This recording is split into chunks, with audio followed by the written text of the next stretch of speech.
gentlemen, we're going to start our first panel session, Minstrel Performance and the History of the African American Puppet, and the moderator is my colleague, Bart Burton, the director of the UConn Puppet Arts Program.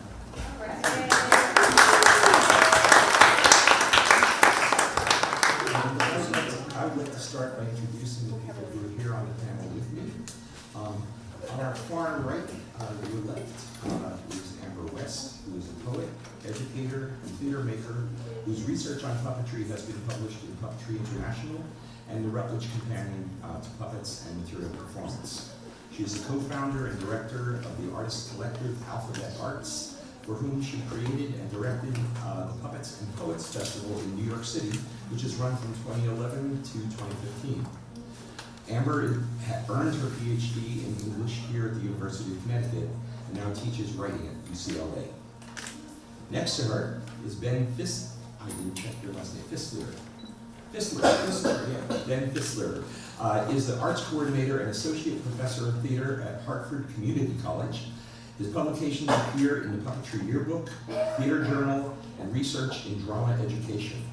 Ben coordinates responses on behalf of KCA-CTF Region 2, reviews productions throughout the Mid-Atlantic for DC Metro Arts, and acts professionally with companies such as Baltimore Shakespeare Factory and Chesapeake Shakespeare Company, recently playing the lead role in a play about Scotland, which we do not say.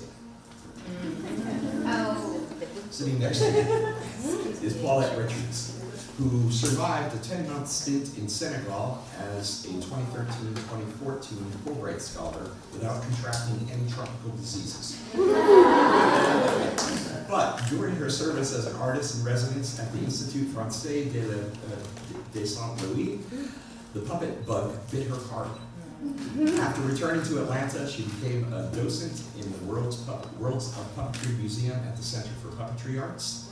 And when fellow members of the Decatur makers introduced her to Arduino microprocessors and stepper motors, she immediately thought of the animatronic dogs and doozers in the Henson Gallery at the museum, and began designing her own rudimentary puppets, the robots. Paulette has taught animatronic puppetry workshops at the Friends School of Atlanta, Decatur Makers, the DeKalb County Public Library, the Center for Puppetry Arts, and Puppeteers of America 2017 National Festival. During the 2017-2018 academic year, she worked as an innovator in residence at Hollis Innovation Academy, and her mission in this encore career is to engage students who might not otherwise see themselves as innovators in STEM disciplines through animatronic puppetry. Our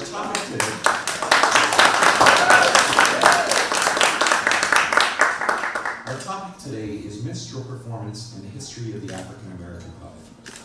As we prepared for this event, little did we know that this would be the focus of national news this week. And we did not arrange for that. I myself have always included a segment of Blackface Minstrelsy in my Trends in Contemporary American Puppetry class. From 1825, when Alberto Lano arrived from Milan via England, black characters have been present in puppet performances in America, most often as persona in servitude. But this also included major productions of Uncle Tom's Cabin.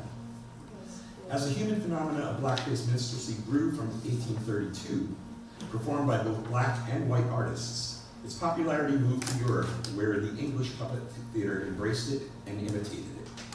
When John Bullock's Royal Marionettes arrived from England in 1875, the company toured throughout the United States using this newfangled transportation known as the railroad, to great success, and can be identified as the catalyst of modern American puppetry. Fully 1/3 of this production was a black minstrel show. It included a cakewalk, Mr. Bones, Mr. Tambo, Mr. Interlocutor, culminating in the Jubilee. This popular production aspect was repeated by developing American practitioners and has had a major influence on what was expressed in the late 19th and 20th centuries. It was part of what has actually defined American puppetry. Through the lens of what I hope is a better vision of human awareness of today, I must admit that I now do not know how to offer this topic in my classes. I'm hoping today's discussion will help me.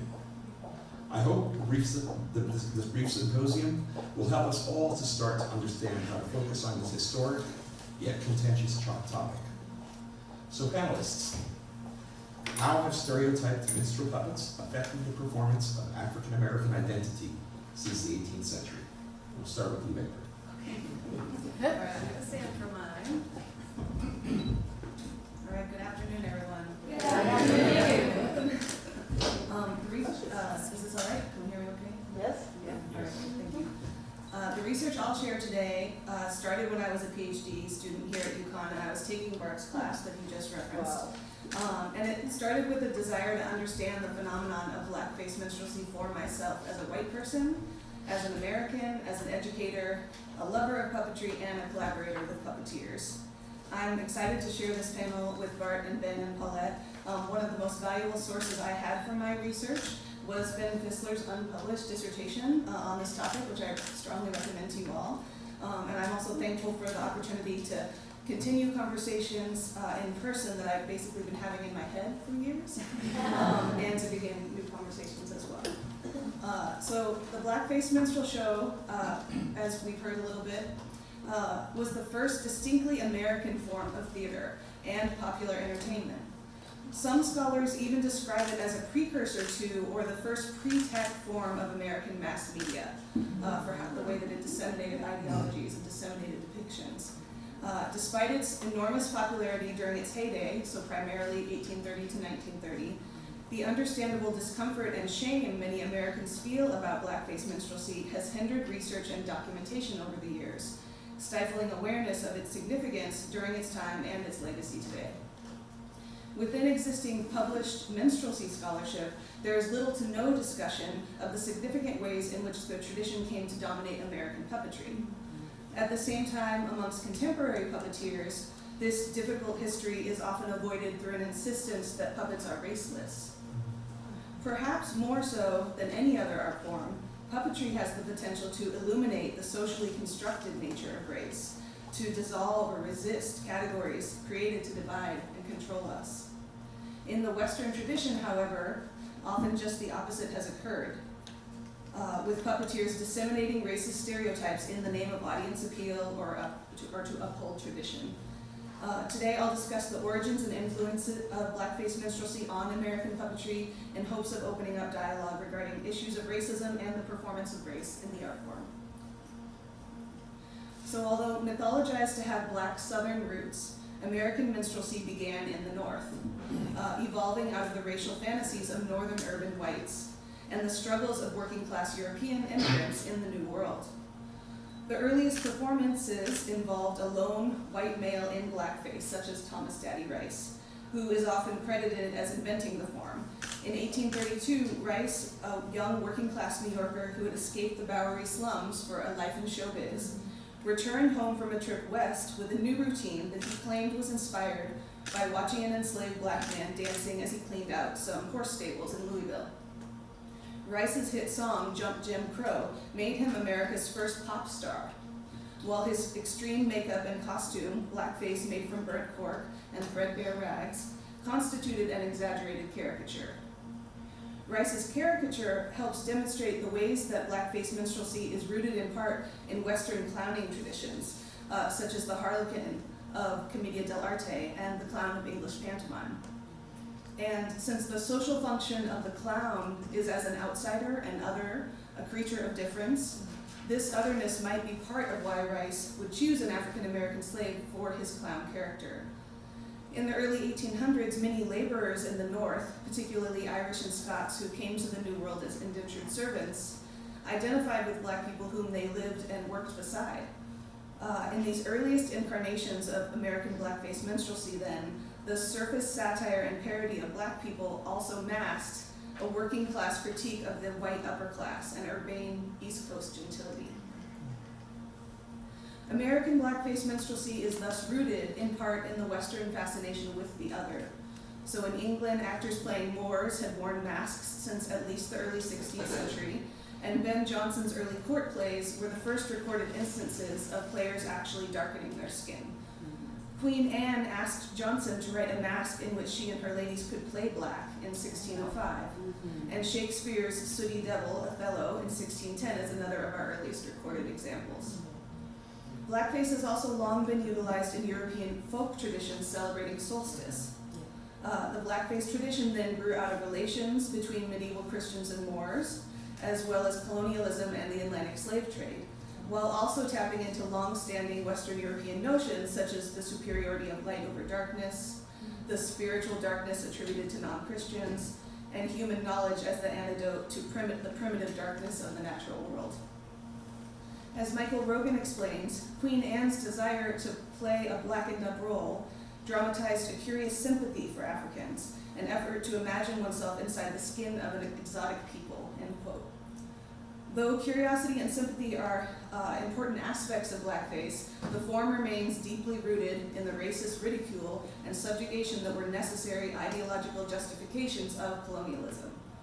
Blackface and all its baggage journeyed to America with the Europeans. By the 1840s, solo minstrel song and dance acts like Rice's grew into group performances often described as Ethiopian operas, performed by Ethiopian delineators.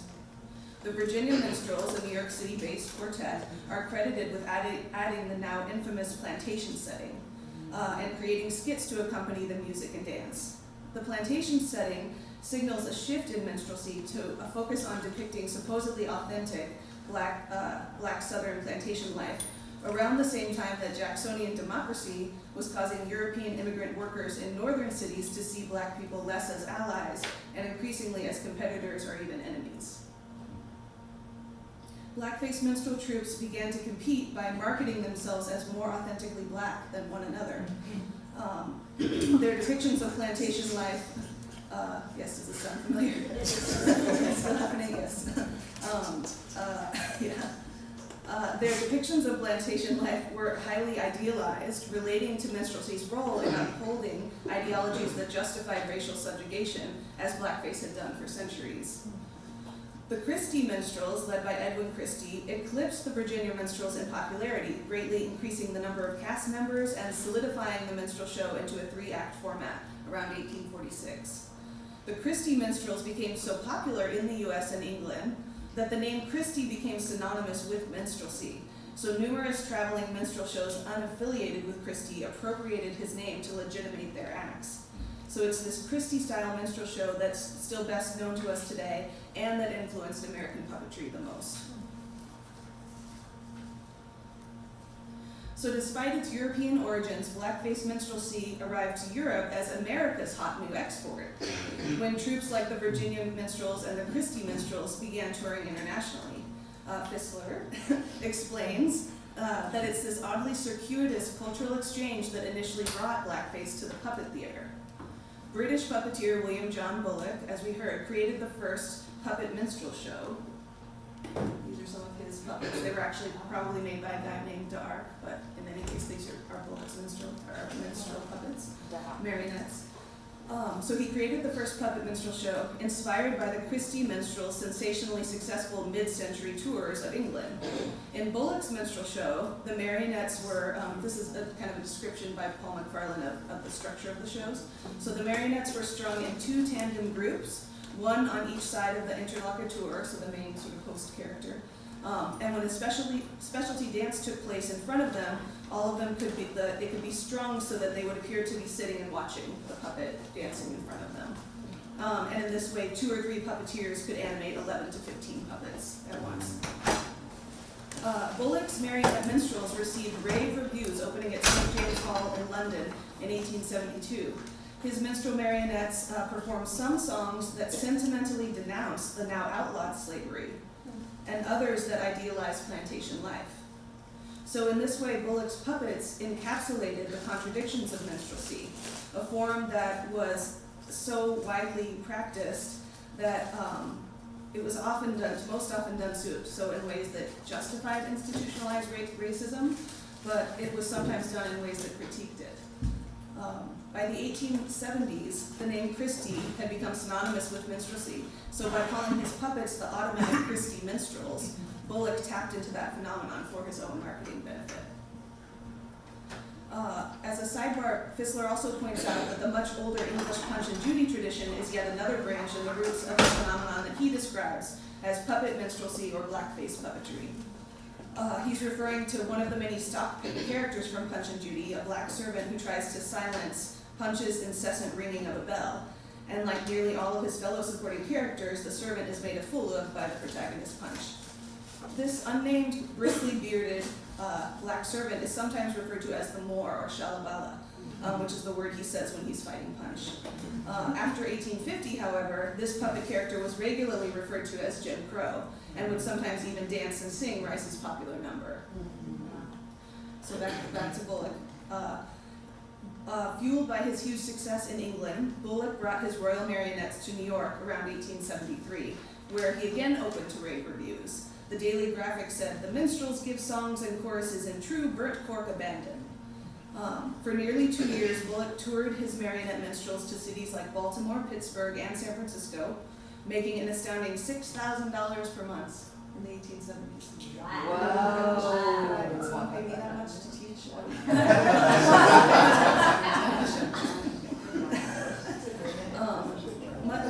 Much like what had occurred with the human Christie minstrels, Bullock's royal marionettes were such a phenomenon in England and America that other puppet troupes quickly began following this highly successful format. So the words Bullocks or royal became synonymous with marionettes. Everyone was naming their troupes royal or Bullock's marionettes. And the inclusion of a minstrel show became standard puppetry protocol. So puppetry was overrun with blackface minstrel shows well into the 20th century.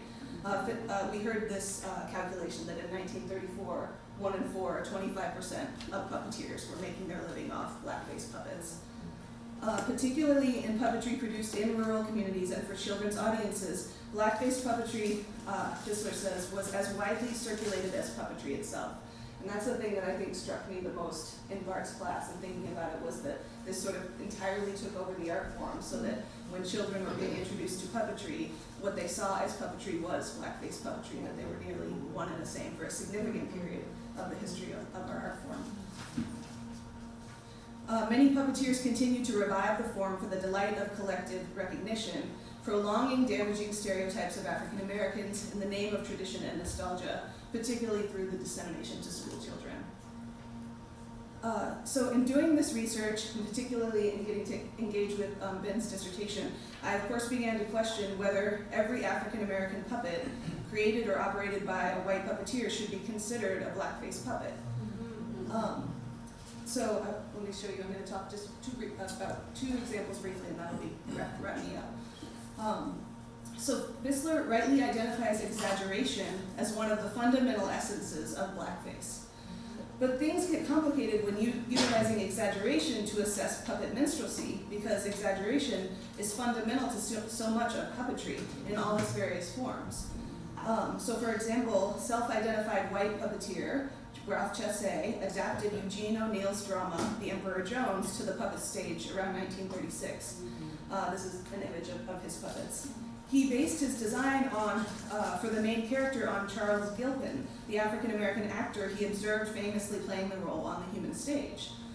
Though Fisler describes this as puppet minstrelsy as sort of part of that tradition, due to the puppets having some exaggerated features, I argue that Chessé's design may have less to do with adhering to minstrel traditions and more to do with creating an aesthetic to best embody the uneasy, contradictory mix of expressionism and realism in O'Neill's drama. So kind of the design, the need to translate a play like that to the puppet stage, and then perhaps this is why he's using primarily a realist design, but with some exaggeration as he designs his puppets.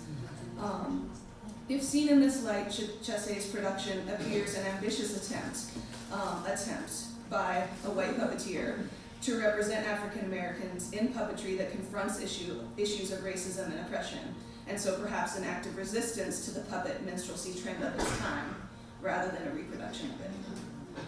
To take a more recent example, there's a puppet-based hip-hop video that I think helps to demonstrate the potential for white puppeteers to contribute useful representations of African Americans, even through the use of particularly crude and exaggerated puppets. So I'll just show you just a tiny bit of that.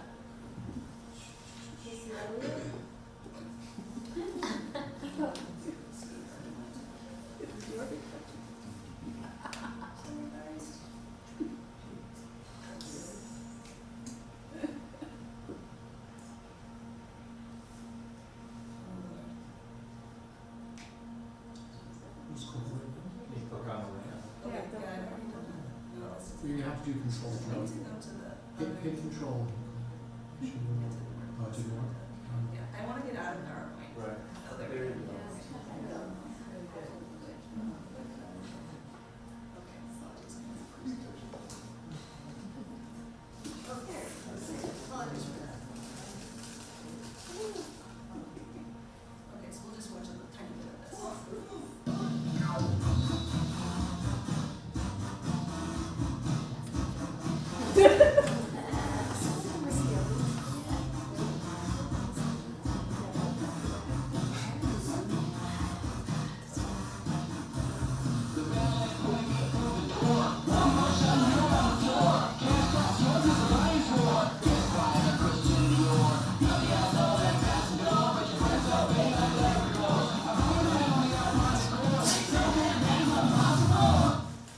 Okay.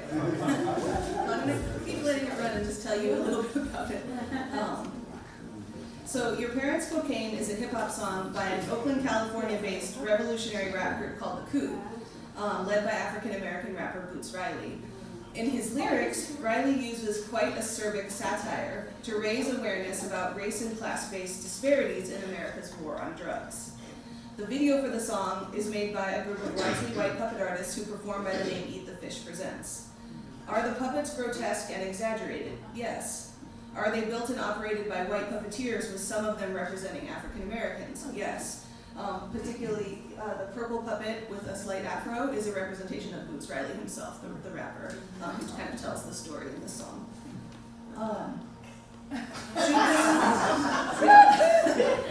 Should this be considered puppet minstrelsy? I would argue no. Obviously, this is debatable. But I would argue no. In this case, the puppeteers strengthen and support Riley's critique of socioeconomic disparities in the criminal justice system through their visual storytelling, and particularly their choice to use crude, exaggerated puppets with non-human skin tones. Within the story told in the lyrics and the visuals, Riley's character is an entertainer who leads a band hired to play a rich kid's house party. Towards the end of the video, Riley, the purple puppet, is beaten and arrested by police, despite being the only one at the party not breaking the law. So there's an interesting way that the puppetry in this video supports and extends Riley's message about how intersections of racism and classism have led to unjust enforcement of drug laws in America, and thus to the mass incarceration of poor people of color. So I'll conclude with a quote from yet another unpublished dissertation on this topic, this one by Heidi Louise Cooper, who focuses on racial representations in contemporary American puppetry.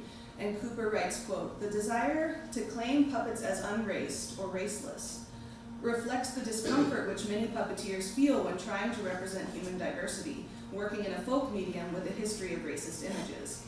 But representations of humanity almost always have the potential to read in terms of race. It is ultimately more useful to recognize this fact of representation and incorporate it responsibly than to try to de-racialize the medium."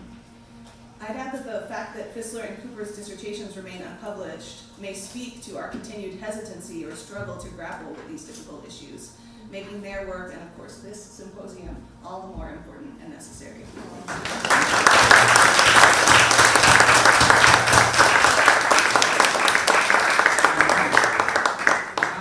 No, I want to be right here. I see my slides up. Okay.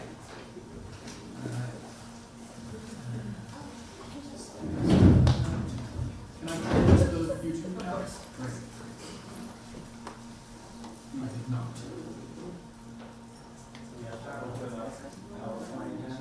Oh, it's down, it should be. Oh, found it.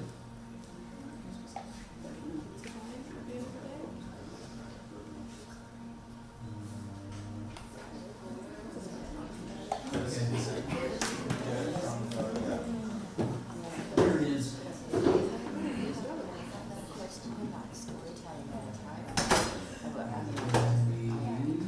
Start the slideshow.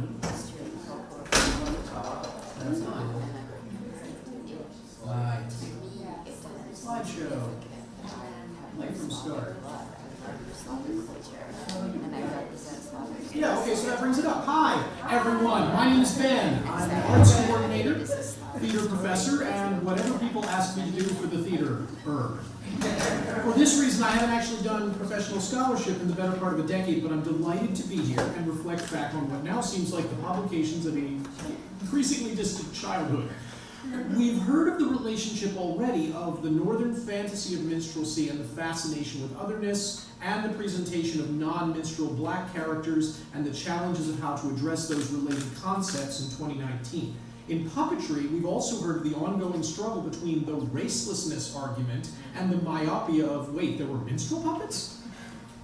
Now, my communication skills, as you probably already garnered, are not very analytical, so rarely can I build a linear, coherent sentence. So instead, I'm going to reflect on some important points that have been said and could be said about the art of puppetry and the representation of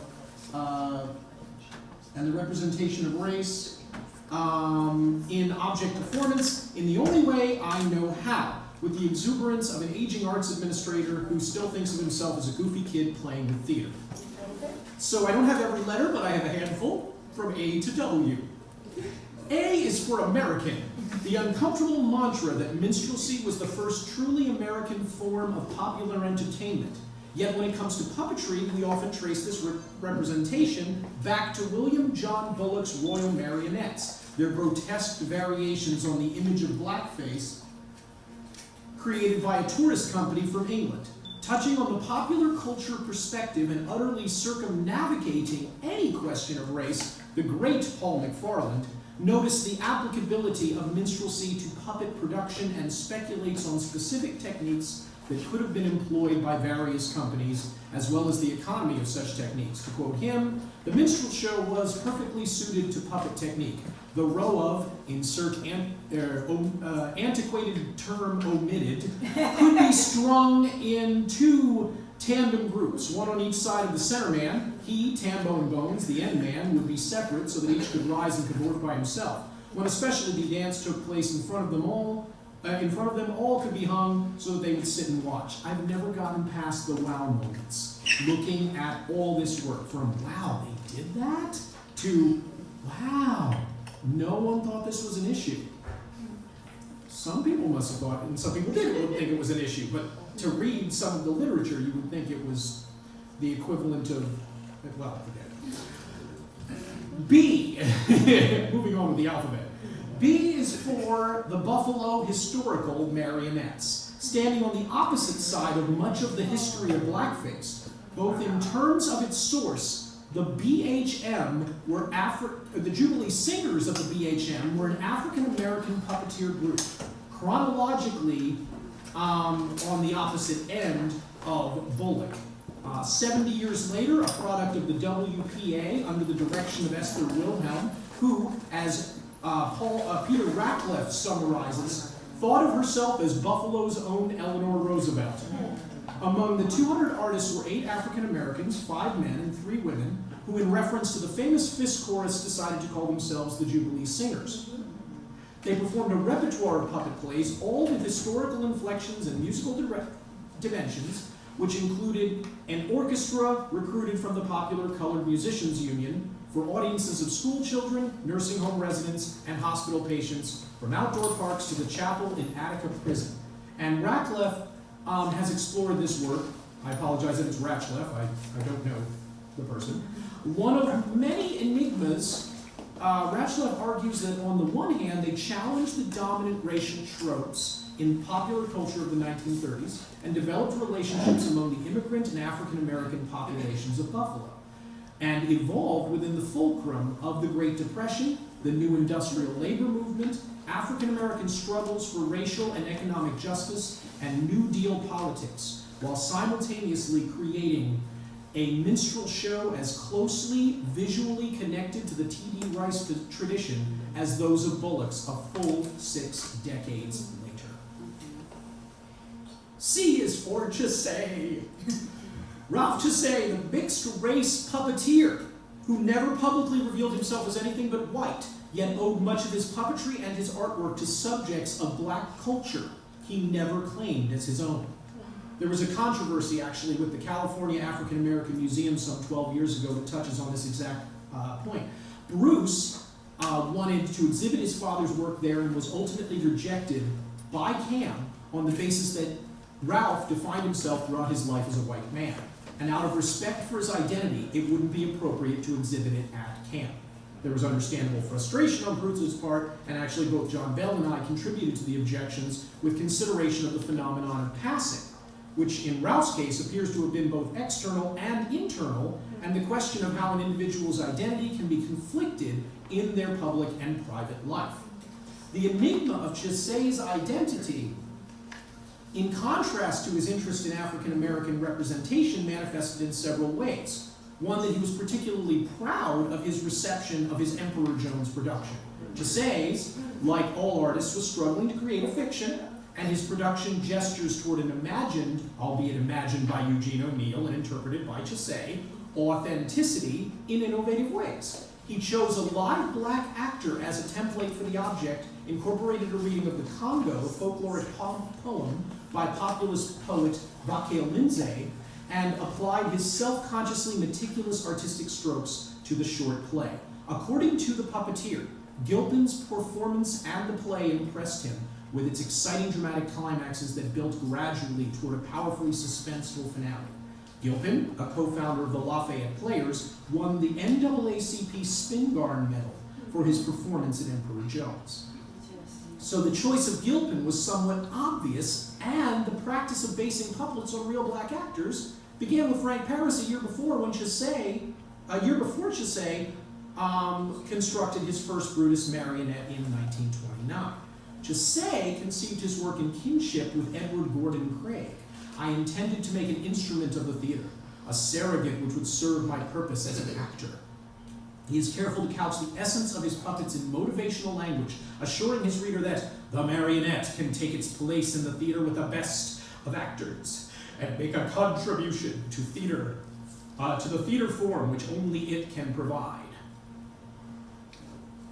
The enigma. F is for, whoops, where is it? Oh no, that's more of Chessé. That's Charles Gilpin Jr., and that is the puppet. F is for Foreman Brown. Analogous to the subject is hand, although Foreman Brown did use some of this material under examination in his work. But I want to talk about the fact that he was a puppeteer who was also passing, though only externally. A gay man who kept his lifelong relationship with his partner in life and art. Richard Brandon. A secret his entire life. He actually wrote a novel titled Better Angel in 1933 and snuck references to his existential reality into puppet plays such as Noah's Ark. The dodo ceases to exist as a species because they accidentally put two male dodos on the boat. And they're nothing but friends, which they say as they look at each other. But he didn't officially come out until 1995, 10 years after his life partner had passed. When Better Angel was reprinted. F is for Frank Paris as well. The most visible success of the 1920s and 1930s nightclub puppeteers. He claimed to have read one of Tony Sarg's magazine articles before launching a career that spanned the Great Depression, World War II, and the golden age of television. In New York City alone, he appeared at Radio City, Music Hall, the Palace Theater, the Roxy, and the Strand. By 1939, he had produced 3 full professional marionette varieties, The Lost Ruby, Bimba the Pirate, and Stars on Strings. His characters included portrait puppets of Carmen Miranda and Josephine Baker. So, M is for mask. Amber West took me to task, and rightly so, for oversimplifying the relationship between the artist and the object in my zeal to explain how the object's reality is not merely an extension of the artist's perspective, but part of a tradition that contains its own signifiers. The phenomenological examination of an object as both immediate creation and part of the signifiers of a tradition is a starting point, but it doesn't account for the relationship between the puppeteer and the puppet. Questioning my choice to use Chessé's Emperor Jones, as she mentioned here today, for example, as an instance of blackface puppetry, and my suggestion that any exaggeration of human features, particularly racial features, in the puppetry he examines as evidence of adherence to or as resulting from the legacy of Blackface minstrelsy. So the question of a burden has to be considered, but where do we go once they are acknowledged? Perhaps a better metaphor for the puppet is the mask.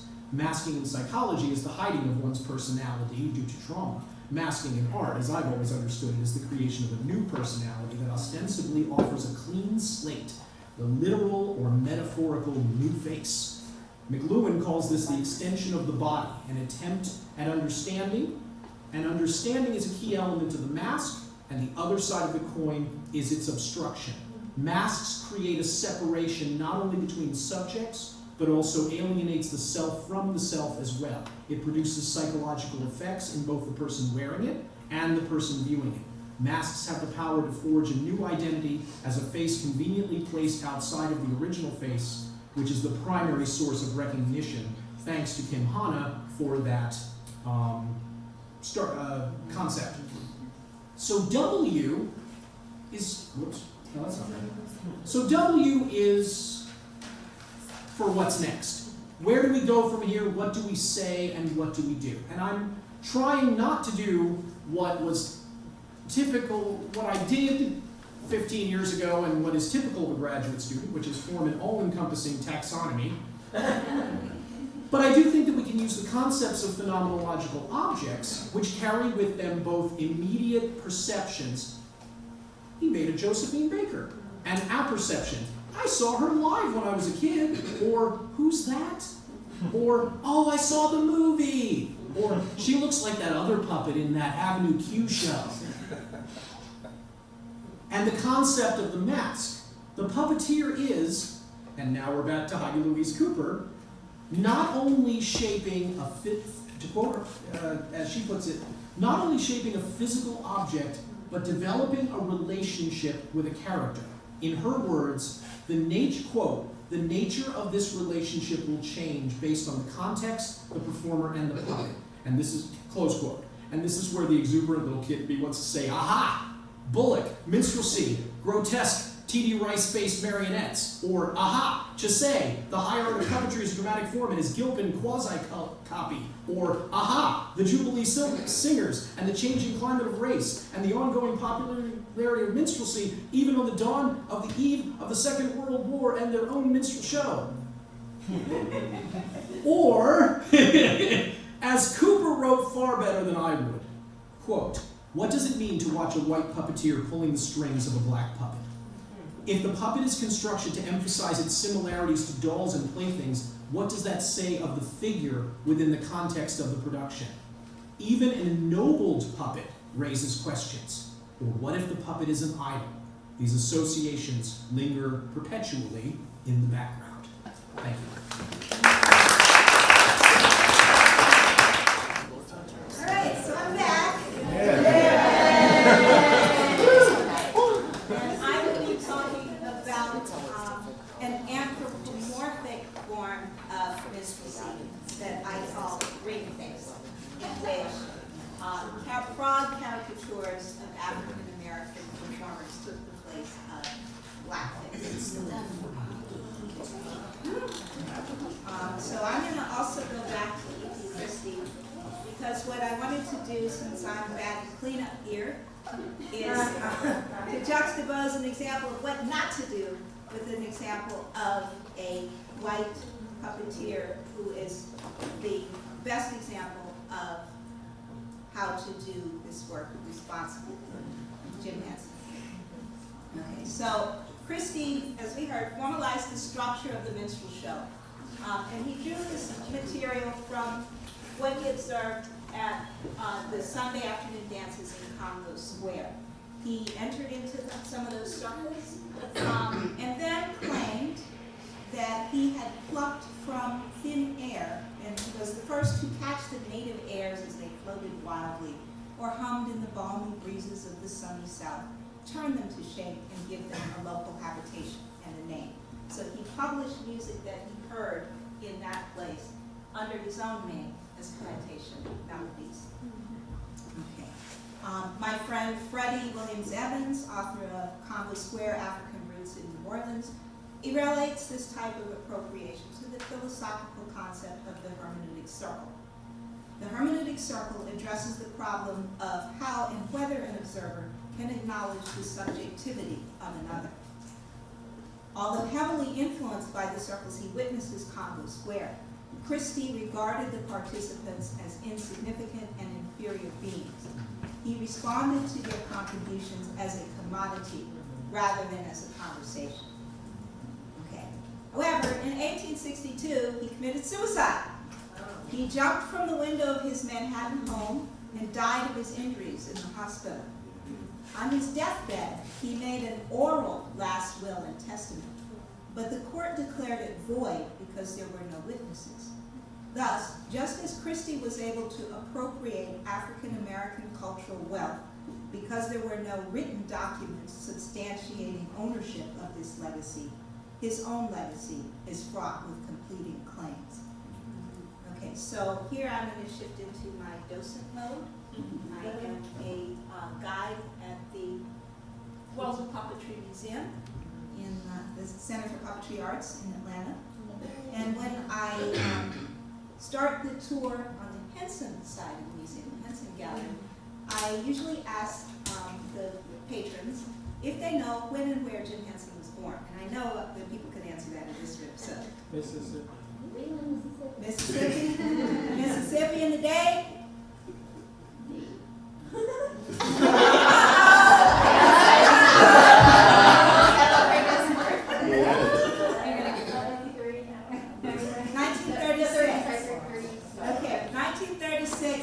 Mississippi. And from there, I expressed my admiration from a man who came from that time and place and spent his entire career sharing a vision of diverse groups of people living together in harmony. Okay, so when you come in, I don't have a photo of this, but when you come into the Henson Gallery, the first room, there is an old-fashioned television set and a loop of clips from his early Sam and Friends show plays continuously on that set. One of them is, you can't see this very well, but it's a performance of Yes, We Have No Bananas. And if you look up closely here, Kermit is strumming a banjo, the quintessential minstrel instrument. So at this point in his career, while Kermit had not yet been identified as a frog, the character still had roots in a lineage of anthropomorphic green-faced cartoons and puppet caricatures of African-American performers. So I'm going to take you on a whirlwind tour of them.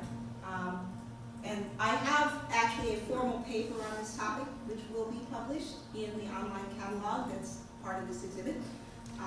But I had to modify it because I have a short time. Okay, so the first color sound cartoon was produced by Oop Iwerks, Walt Disney's partner, and it was called Flip the Frog. And Flip the Frog is all in it? Right, okay. This is from a awful series about a little boy named Bosco, which was very popular. This is Bosco and the Cannibals. The Cannibal King is a big frog, and he's got a voice that sounds like Louis Armstrong. Yes, indeed. Okay. This is from Swing Weddings, which mocks the ability of African Americans to form lasting, loving partnerships. And these are all entertainers.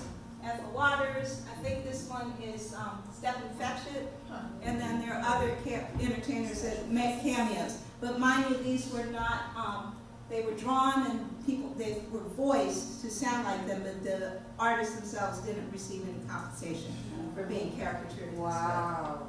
Okay. And then in the same year, There you go.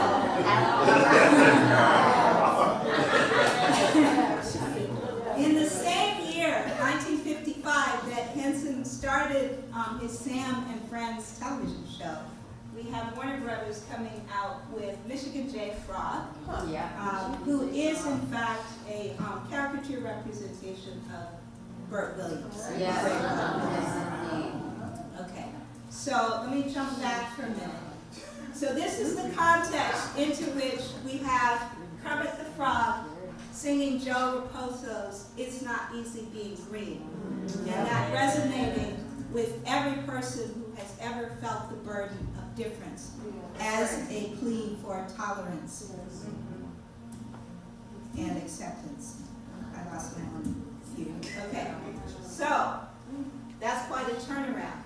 Let's see how we got here. If I go back into the history of this frog caricature, African Americans originally had a positive resonance associated with frogs and swamp creatures. This is from the Jean Lafitte National Park, just outside of New Orleans in Barataria, Louisiana. If you look at this terrain and you imagine someone trying to run away from a sugar plantation and survive in here, and they got alligators in here, it seems very daunting. And yet, this was actually a place that was nurturing because you could find all kinds of things to eat there. And you could find materials with which to make musical instruments there.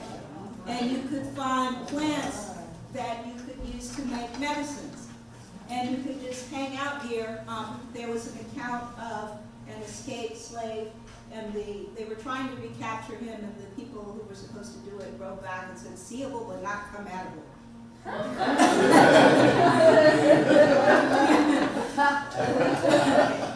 So the swamp was a kind of refuge. And as a result, we have a lot of swamp references in the early jazz music.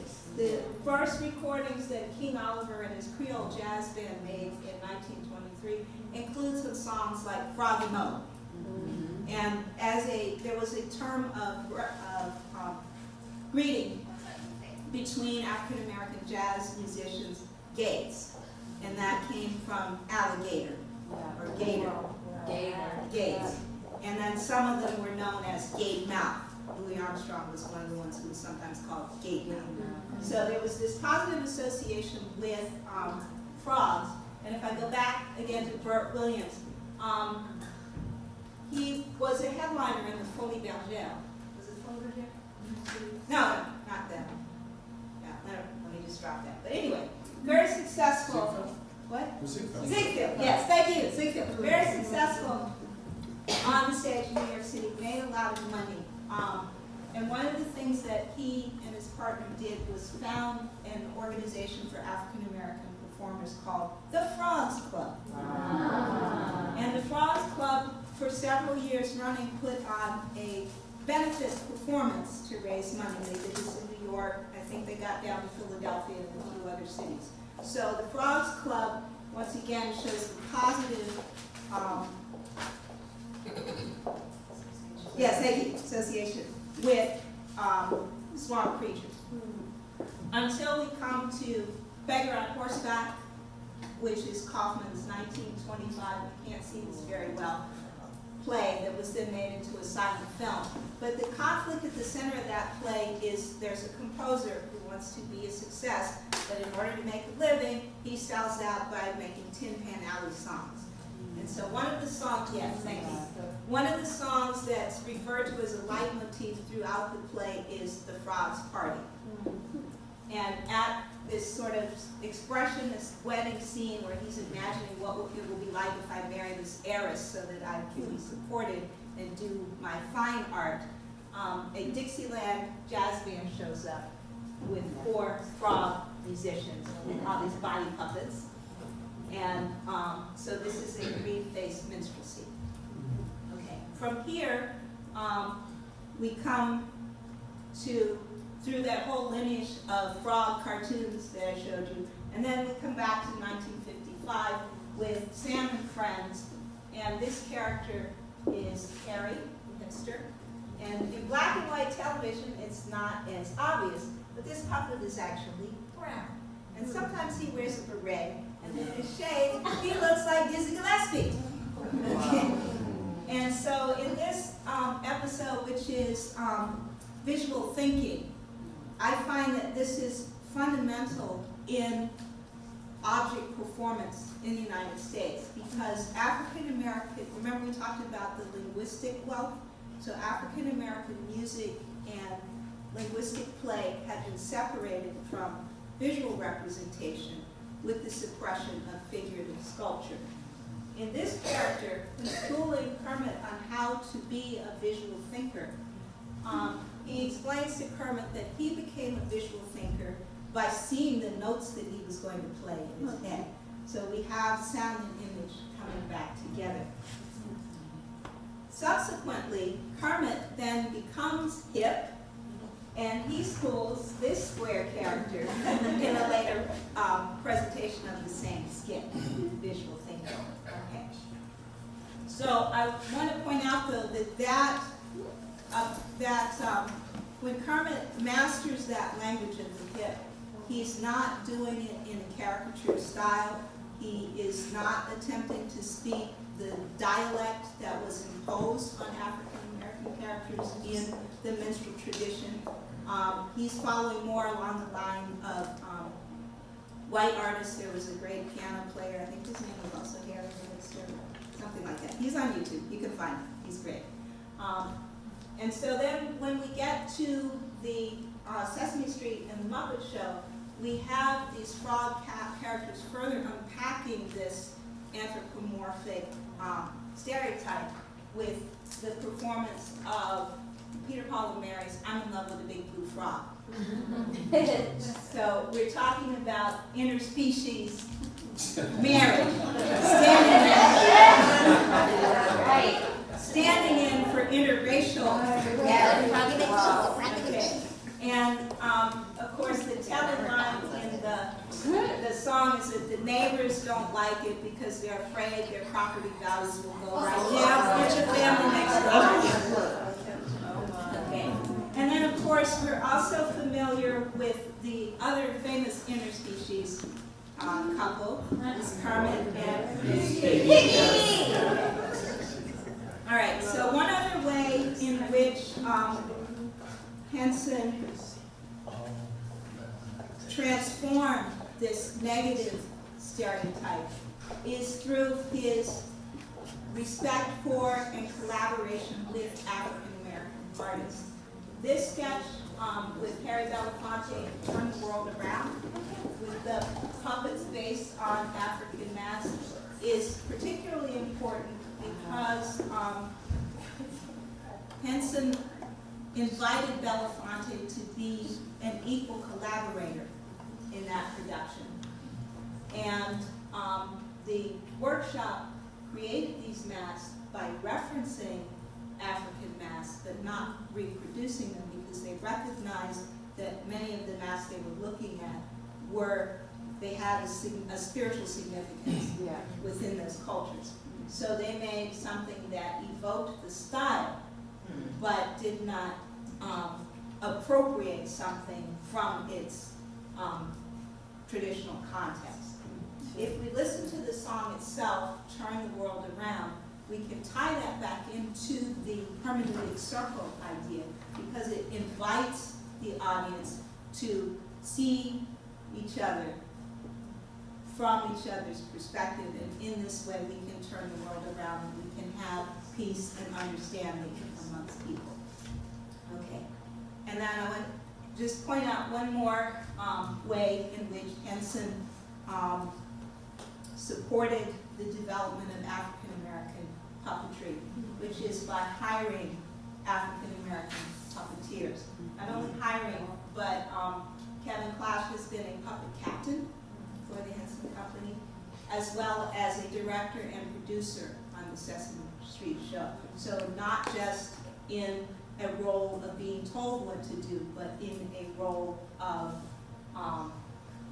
organizing and presenting his own interpretation. So, thank you.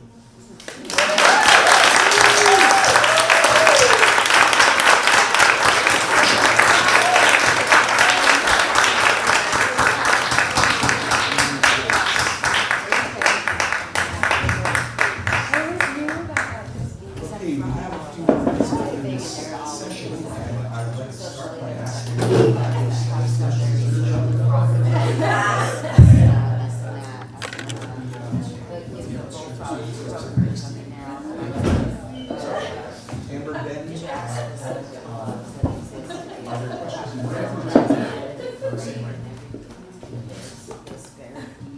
you have questions on each other? Oh, right. But it's a warm relationship, and all of his cartoons are representation. Okay, then I'll open it up to the floor. I have a question. Yes. Considered offensive. Chessé created he did several productions of The Emperor Jones over the years. And I don't know do we have the date for the one that's in this exhibit? Because the Center for Puppetry Arts has another one. We got this puppet from Bruce Chessé, and I think it's one of the later productions, but I forget, I don't know if it says on the label which year it was, but there were at least 2 productions, right, in different time. Yeah, I think, yeah. Yeah, so when I was reading the debate that you two have carried out in your papers on that representation, I wondered if we see an evolution in how Chessé envisioned that character over time. Because I think by '53 he did a production for the Puppeteers of America Festival. And I think that that's the one that's over there. And so by then we're in a different climate. And maybe even he himself felt more comfortable approaching identification with this part of his identity that he had to conceal. Other questions from the floor? Yes. So first, I want to just thank everyone on the panel. It's so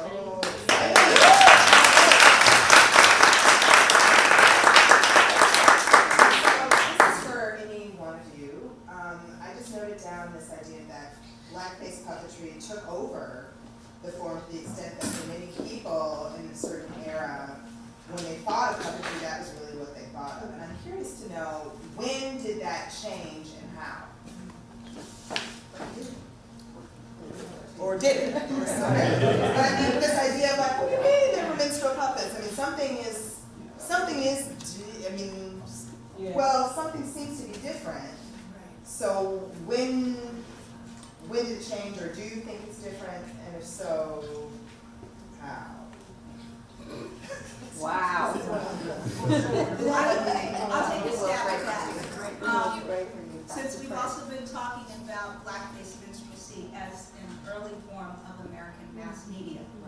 And so I would argue that those representations waned in the civil rights era, probably when we get to the point of the NAACP protesting the TV show Bula. And after that, it was, no, we'll get in too much trouble if we put these images out in public. And so a lot of the cartoons and things that I referenced here, they were not available until YouTube. And then now it's possible to do scholarship again without having to chase around the different archives. But that means that people also see them out of context. Sure, right. It does seem like there's this strange way in which that suppression of the form, which was rightfully so, to be like, this is disgusting, we don't want this anymore, and push it out. I think at the same time, the way that means that American history or American art gets taught that we don't know about it, so then when we suddenly see it spring up today, college kids doing parties, right?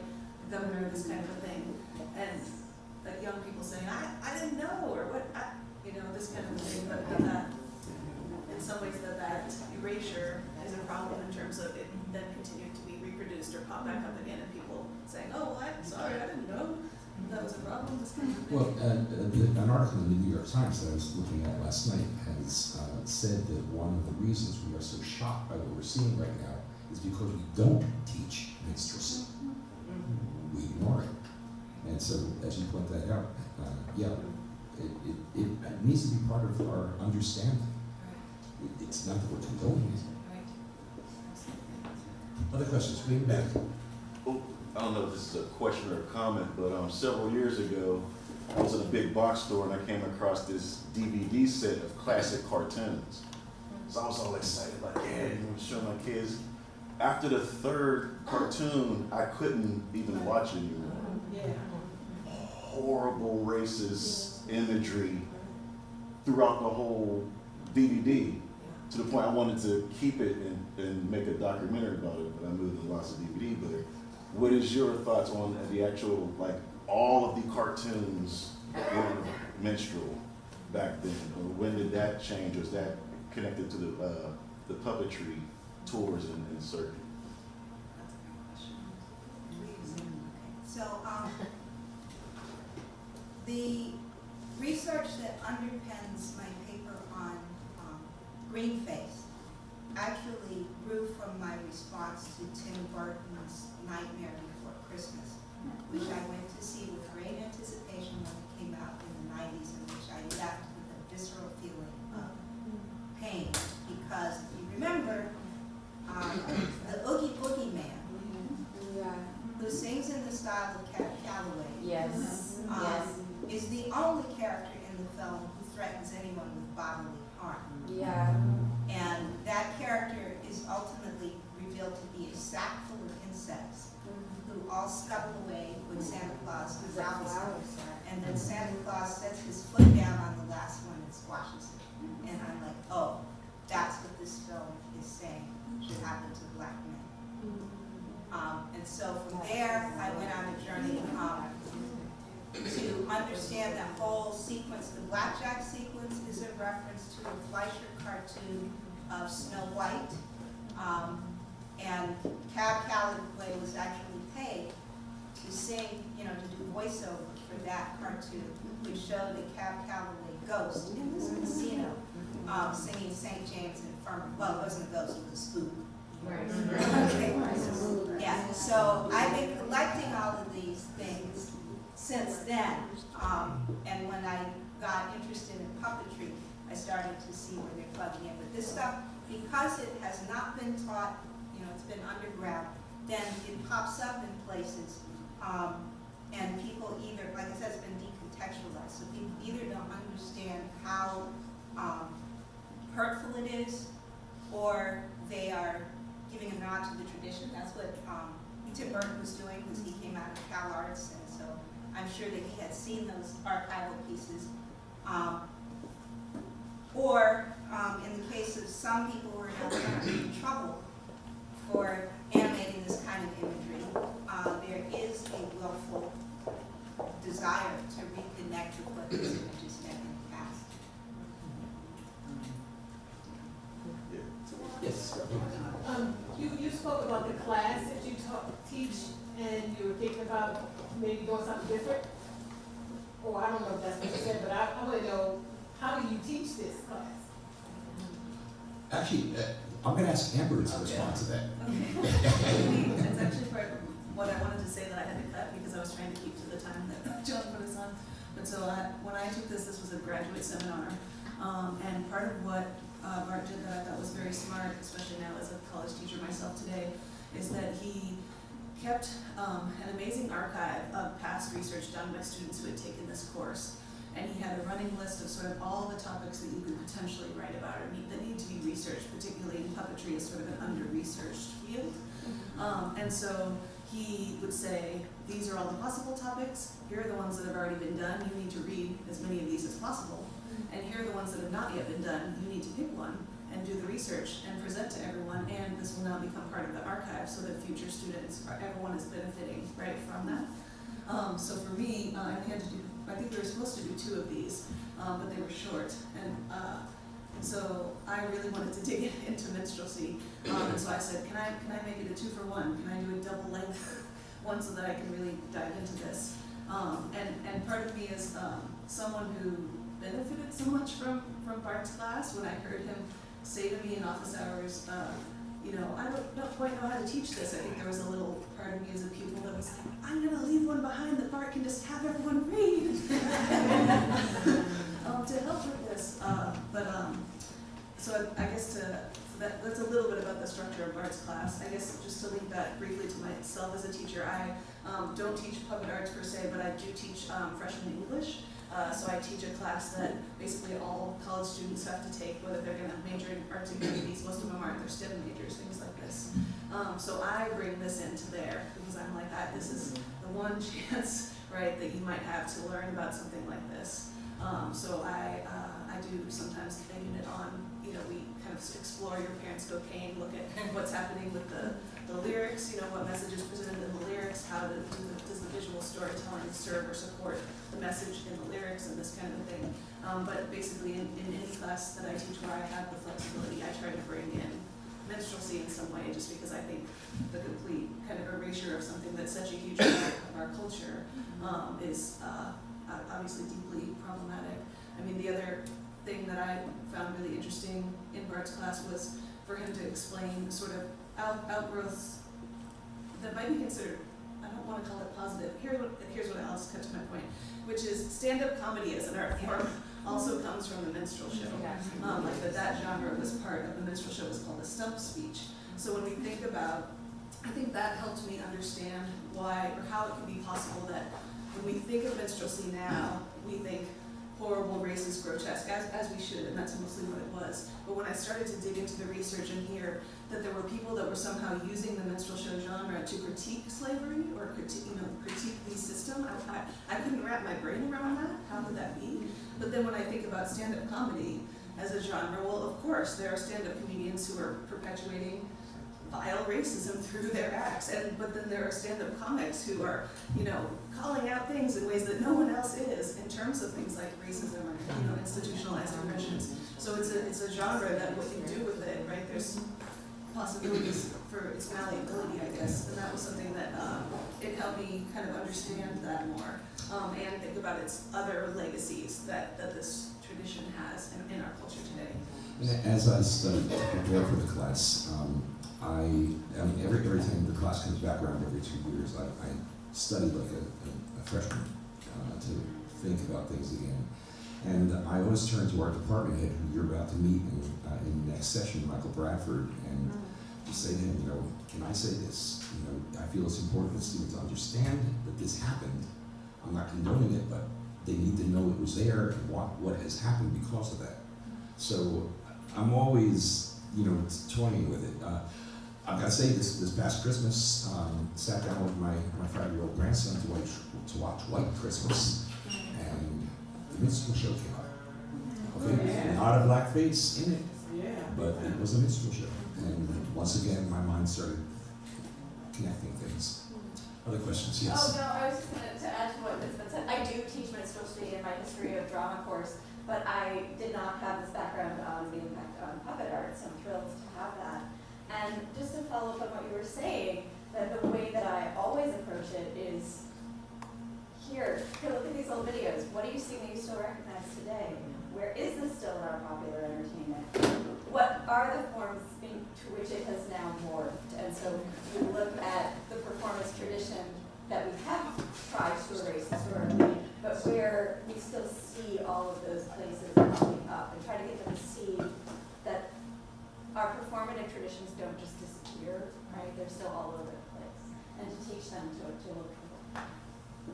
Sketch comedy as well was one that Bart kind of helped me to see that sketch comedy comes from vaudeville, while vaudeville comes from minstrelsy. So sketch comedy as a genre comes out of the minstrel tradition. Any other questions? Yes? What year was it that you said that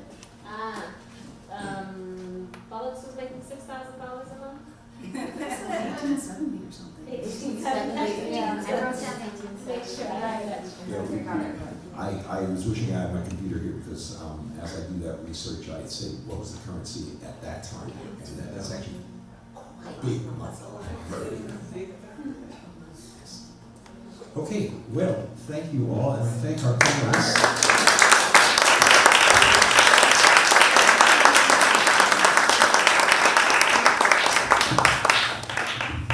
Thanks, Bart, for moderating this very interesting panel. I wanted to just relate what's going to happen. At 3:45, which is in 20 minutes or so, Schroeder Cherry is going to present Miss Lily's Living Objects tour, which will be a tour of the exhibition with Miss Lily, who's sitting in the back of the house. And at 4:15, the second session, Puppetry and Community, will be right here with Michael Bradford, Schroeder Cherry, Yolanda Sampson, Lisa Sanchez Gonzalez, and Jonathan Walls.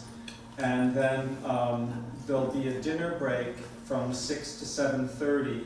And if you don't know, that's like you're on your own for dinner. And there's a list of restaurants in your packet.